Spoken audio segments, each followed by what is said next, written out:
என்னை ஆட்கொண்டவரும் நான் சேவிக்கிறவருமான ஆண்டவராகிய இயேசு கிறிஸ்துவின் நாமத்தினாலே அன்பினல் வாழ்த்துக்கள். கிறிஸ்து இயேசுக்குள் மிகவும் பிரியமான அன்பு சகோதர சகோதரிகளே, எரேமியா தீர்க்கதரிசியின் புத்தகத்தில் 13வது அதிகாரத்தில் 9வது வசனத்தில், இப்படியே நான் யூதாவுடைய பெருமையையும் எருசலேமுடைய மிகுந்த பெருமையையும் கெட்டுப்போக பண்ணுவேன். கர்த்தருடைய ஆவியானவர் தன் தீர்க்கதரிசியின் மூலமாய் தன் ஜனங்களை எச்சரித்து பேசினார். இப்படியே என்று சொன்னால், எப்படி அந்த சணல் கச்சையானது கெட்டுப்போய் ஒன்றுக்கும் உதவாமல் போனதோ, அதே போல யூதாவுடைய பெருமையையும் எருசலேமின் மிகுந்த பெருமையையும் நான் கெட்டுப்போக பண்ணுவேன் என்று சொல்லி கர்த்தருடைய ஆவியானவர் சுட்டி காட்டுகிறார். இன்றைக்கி சில பேரை நம்ம பார்க்க முடியும், பெருமையில் தலகணம் பிடிச்சி ஆடுவாங்க பாருங்க.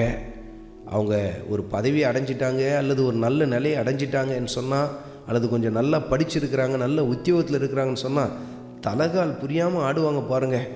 அவங்க பேச்சில் பெருமையை பார்க்க முடியும், செயலில் பெருமையை பார்க்க முடியும், ஏன் பார்வையில் கூட பெருமையை பார்க்க முடியும். கர்த்தர் சொல்லுகிறார், அப்படிப்பட்ட பெருமைகள் எல்லாம் கெட்டு போகத்தக்கதான ஒரு காரியத்தை கர்த்தர் செய்வாராம். ஏனென்றால் பெருமை உள்ளவர்களுக்கு தேவன் எதிர்த்து நிற்கிறார் பாருங்க.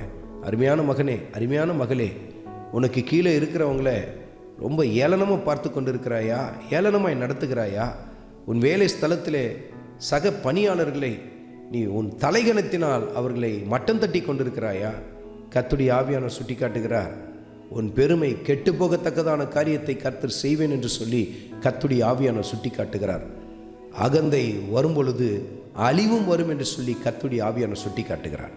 ஆண்டவராகிய இயேசு கிறிஸ்துவுக்கு முன்பாக தாழ்மைப்பட ஆரம்பியுங்கள், தாழ்மையை தரித்து கொள்ளுங்கள், கர்த்தர் உங்கள் வாழ்க்கையிலே மகிமைப்படுவார். ஆண்டவராகிய இயேசு கிறிஸ்துவின் கிருபை உங்கள் அனைவரோடும் கூட இருப்பதாக. ஆமென்.